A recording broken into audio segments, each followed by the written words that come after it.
Hi எல்லோருக்கும் வணக்கம். எல்லோரும் எப்படி இருக்கீங்க? நான் ரொம்பவே நல்லாயிருக்கேன். இன்றைக்கி என்ன வீடியோ பார்க்க போகிறோன்னா, ஒரு எலிஃபெண்ட் பற்றின வீடியோ தான். இது எங்கள் அப்பா காட்டில் ரொம்ப நாளாக சுற்றிட்டே இருக்குது. பகல் ஃபுல்லாக அங்கேயே தான் இருக்கும். நம்ம இந்த பக்கம் எடுத்தோன்னா தேயிலை பறித்தோன்னா அது அந்த பக்கம் இருக்கும், அது அந்த பக்கம் எடுத்தோன்னா இந்த பக்கம் வந்துடும் ஆட்டோமேட்டிக்காக. இது எங்கேயுமே போகிறது இல்லைங்க. காட்டுக்குள்ளே போகுது, ஃபாரஸ்ட்குள்ளே போகுது, அப்புறம் திரும்பி உள்ளே வருது, திரும்பி ஃபாரஸ்ட்குள்ளே போகுது, திரும்பி உள்ளே வருது. இதே மாதிரி தான் பண்ணிகிட்ருக்கு. இது ஒரு பெண் யானைன்னு நினைக்கிறேன். ஆக்சுவலாக எங்கள் அப்பா அதை வாட்ச் பண்ணிட்டே இருந்துக்கிறாரு. ரொம்ப நேரம் வாட்ச் பண்ணிருக்காரு. ஒரு குச்சி ஒன்று கையில் தூக்கிட்டு போகுது பாருங்கள். நல்லா சகதியில் புரண்டு அந்த தண்ணிக்குள்ளே புரண்டு மழை வந்து தண்ணிக்குள்ளே நல்லா புரண்டு எழுந்திரிச்சு அந்த வெயிலுக்குள்ளே போகும்போது அப்படியே தோலெல்லாம் அரிக்கும். இது அந்த குச்சியை தூக்கிட்டு போயிட்டு அங்கே பாருங்கள், தும்பிக்கையில் எப்படி கை நீட்டுது பார்த்தீங்களா? ஆக்சுவலாக அதுக்கு வீடியோ எடுக்கிறோன்னு நல்லாவே தெரியுது. நம்மளை வீடியோ எடுக்கிறாங்க, ஒரு ஆள் ஆப்போசிட்டில் நிற்கிறாங்கங்கிறது நல்லா தெரியுது. ஏன்னா மனிதரோட வேர்வை ஸ்மெல் அதுக்கு நல்லாவே தெரியும். அது ஸ்மெல் பண்ணிக்கும். அது பேச்சு காது கேட்கும். ஸ்மெல்லுனால தான் நம்மளை கண்டுபிடிக்கும் மேக்ஸிமம். நம்மளோட அதாவது மனுஷன் வர்றாங்க, இந்த இடத்துல இவங்க நிற்கிறாங்கங்கிறது நல்லாவே தெரியும். அது பாருங்க, ரொம்ப நேரம் அந்த குச்சியை தூக்கிட்டே போயிட்டு இருந்திருக்கேன். எங்கள் அப்பா வாட்ச் பண்ணிட்டே இருக்காரு.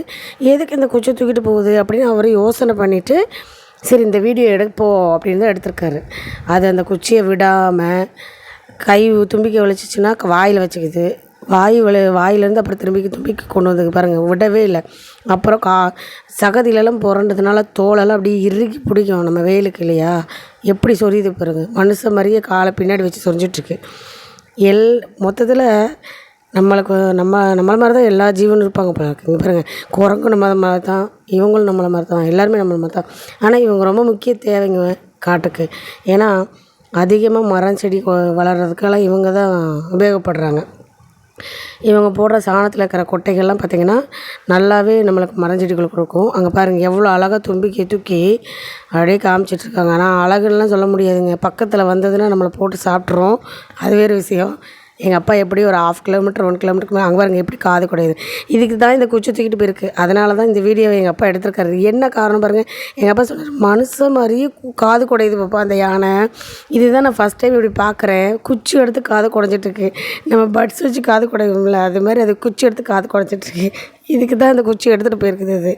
ஆனால் இந்த குச்சியை கடைசி வரைக்கும் கொண்டு போயிடுச்சுங்க. ஒருவேளை பக்கப்பலமாக இருக்கட்டும், எதாவது யூஸ் ஆகும்னு சொல்லி கொண்டு போயிருக்குன்னு நினைக்கிறேன், இல்லையா? பாருங்க எப்படி நடந்து போகுதுன்னு. அந்த ஒத்த கால் வைக்கிற மாதிரி தான் அந்த கல்லே இருக்குது. ஆனால் அதில் நல்லா ஒய்யாரமாக நடந்துட்டு போகுது. இப்போ முட்டி வேறு சொறி எடுக்குது அவங்களுக்கு. ஆனால் பார்க்க ரொம்ப ஆசையாக தான் இருக்குது இவங்களெல்லாம் பார்க்குறதுக்கு. இவங்க பழகுறதுமே நல்லா தான் பழகுவாங்கன்னு சொல்லுவாங்க. இந்த யானை பாகன்கள்லாம் இருக்காங்கல்ல, மேக்ஸிமம் மதம் பிடிக்கிற டைமில் தான் அவங்களுக்கு கொஞ்சம் ஒரு மாதிரி இருக்கும். மற்ற நேரம்லாம் சாது தான் அப்படின்னாங்க. ஆனால் நம்மளை பார்த்தா போதும், தூக்கி ஒரே வீசு தான் மிதித்து கொண்டுடுறாங்க. இப்போ கூட லாஸ்ட் வீக்கில் வால்பாறையில் புதுக்காடு எஸ்டேட்டில் ஒரு பையனை கொன்றுச்சு.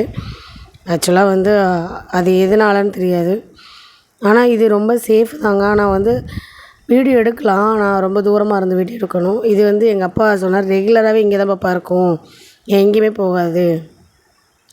அந்த ஆகஸ்ட்டு டு ஜான்வரி வரைக்கும் இருக்கும். அதாவது இப்போ ஜூலையில் ஆரம்பிச்சிருவோம் மழை நேரம், மழை சமயம் ஆரம்பிச்சதுன்னா வரும் அப்படின்னு சொல்கிறாங்க.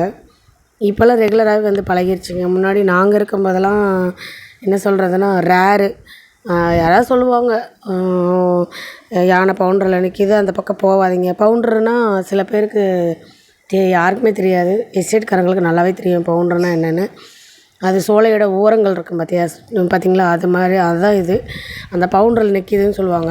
அங்கே யானை நிற்கிதுங்க, போகாதீங்கன்னு சொல்லிடுவாங்க.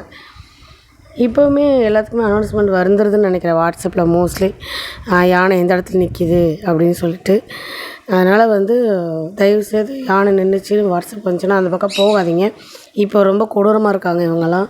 அப்போல்லாம் வர்றது ரொம்ப ரேரு. சாயங்கால நேரத்தில் வருவாங்க, இல்லை நைட் நேரத்துக்கு வாழைப்பழம்லாம் சாப்பிட வருவாங்க. அந்த மாதிரி மரங்கள் இருக்கும்போது தான் வருவாங்க. இப்போல்லாம் மோஸ்ட்லி எஸ்டேட்டில் எல்லா மரத்தையும் வெட்டிட்டாங்க, ஏன்னா இவங்கெல்லாம் உள்ளே வர்றாங்கன்னு சொல்லிட்டு. அதனால் அப்போல்லாம் நாங்கள் பார்க்குறது ரொம்ப ரேருங்க. ஒரே ஒரு தடவை நான் பார்த்துருக்கேன். எங்கள் வீட்டுக்கு முன்னாடி ஒரு 5 யானை ஒரு குட்டியோட. எங்கள் வீட்டில் நிறைய ஒரு பலாமரம் கேரளா பலாமரம் இருந்தது, கரும்பு இருந்தது, அப்புறம் வாழை இருந்தது. அதெல்லாம் ஒரு 12 மணிக்கு வந்தது 3 மணி வரைக்கும் சாப்பிட்டுட்டு திருப்தியாக சாப்பிட்டுட்டு தான் போச்சு. எல்லாத்தையும் ஒட்டச்சு விட்டுட்டு வெளியில் போய் பார்த்தா அப்படியே பூமியே கீழே இறங்கியிருந்ததுங்க. அவ்வளோ பெரிய கால் ஒரு மிதியில் அப்படியே வந்துருச்சு. எங்கள் வீட்டில் லைட்டாக இப்படி திரும்பி இருந்தால் கூட இடிச்சு டபடபடன்னு உடஞ்சி விழுந்திருக்கும். அந்த மாதிரி ஒரு வீடு இது. பாருங்க, அந்த பக்கம் போய் அந்த கீழே அந்த இறங்கிருச்சு. அந்த துண்டு துண்டு சொலையாக இருக்கு இல்லையா, அந்த துண்டு சொலைக்குள்ளே போய் நின்றுக்குது. முருகாலி எஸ்டேட்டில் இது ஜாஸ்தி. இந்த மாதிரி வீடியோ பிடிச்சிருந்ததுன்னு லைக் பண்ணுங்கள், ஷேர் பண்ணுங்கள், சப்ஸ்கிரைப் பண்ணுங்கள். கண்டிப்பாக பெல் பட்டனில் ஆளுங்கிற பெல் பட்டன் ப்ரெஸ் பண்ணுங்கள். இதே மாதிரி இன்னொரு வீடியோவில் சந்திப்போம். Tata, take care, bye bye.